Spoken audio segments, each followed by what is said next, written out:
So my first ever release was bloody hell, was back in the day, probably early 2001. I made a track with my partner then at the time, Gary, called Popcorn. And so we'd finished the track, and obviously back in the day then, you know, it was still, this was like early 2000, and it was still, there was no CDs, the internet weren't really massive, digital for putting tunes out and networking, so you had to do it all yourself. So what we did, we set up a bit of a label.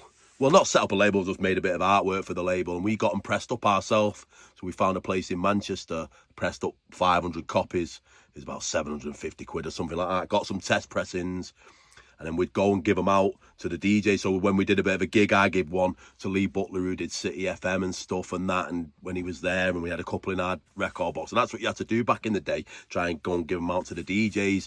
And obviously the vinyls, the test press were all right. The vinyls come. And then we didn't have a distributor, you know, there was big warehouses where the big distribution companies and stuff where you had to sort of go down. We ended up later on, once we put a few out, go to Bolton. Try to convince them to distribute for us, but anyway, we got knocked back by them because there was just that many, you know, all the tracks went through there with vinyl. So but this first one, our track, we ended up putting them in the boot, driving round. Obviously Liverpool was the big place to go for our music, the Scouse housebound stuff. I remember going into the HMV there, and you just take them in, and we had a box of like 30 under our arm. They come in like boxes of 30. You got them under your arm there, and we went in. I think we only brought like 2 boxes with us because we thought there's like 2 or 3 record shops. They might take 10, 15 each or something. So we went in HMV, which had a big section for the dance stuff back in the day. And the guy went, yeah, he said, we've got these. Do you want them on sale, return?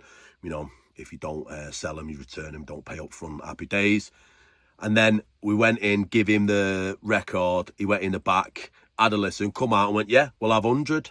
So we were like proper shop, we didn't have enough, so we just left him a box of 30 and said, we'll bring some more back. I'd have to drive back. But then, of course, then we're driving around all the Northwest and stuff, like taking them to shops. But that was a good thing to meet people, you know, network and meet DJs who own the shops and people and stuff like that. So yeah, it was fun times back in the day. Yeah. That's it.